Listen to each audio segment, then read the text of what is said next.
سورۃ النحل meaning the be. یہ وہ صورت ہے جس میں اللہ سبحانہ تعالیٰ نے اپنی بے شمار نعمتوں کا ذکر کیا ہے. First of all, Allah subhanahu wa ta'ala has talked about the cattle and how they are a blessing for mankind. For instance, they are a source of warmth, food and many other benefits like to carry the loads to distant lands. And Allah Ta'ala talked about horses, mules and donkeys as a source of transportation and adornment. The second blessing Allah Ta'ala talked about is the rain.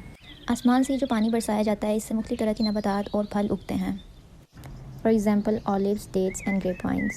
اس کے علاوہ اللہ تعالیٰ نے سورج، چاند اور ستاروں کی مثال دیکھ کر بتایا ہے کہ یہ بھی اللہ تعالیٰ کی نشانیوں میں سے ہیں تاکہ ہم ان نشانیوں کو دیکھ کر غور و فکر کر سکیں. اس کے علاوہ اللہ تعالیٰ نے سمندروں کا ذکر کیا اور کیسے ہم ان کے ذریعے اللہ تعالیٰ کا فضل تلاش کر سکتے ہیں. And he talked about mountains, rivers, roads and stars and how we can find our way through them.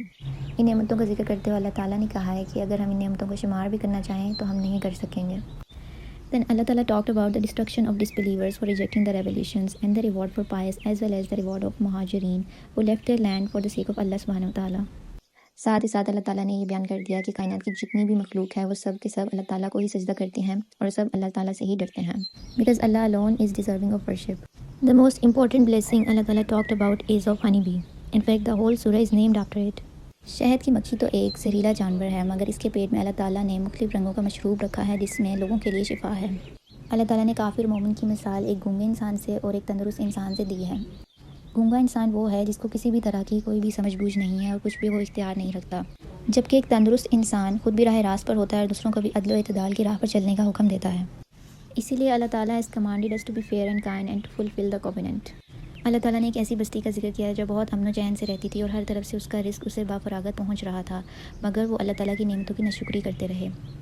ان کی اس بے انصافی کی وجہ سے اللہ تعالیٰ نے ان کو دردناک عذاب کا مزہ چکھایا.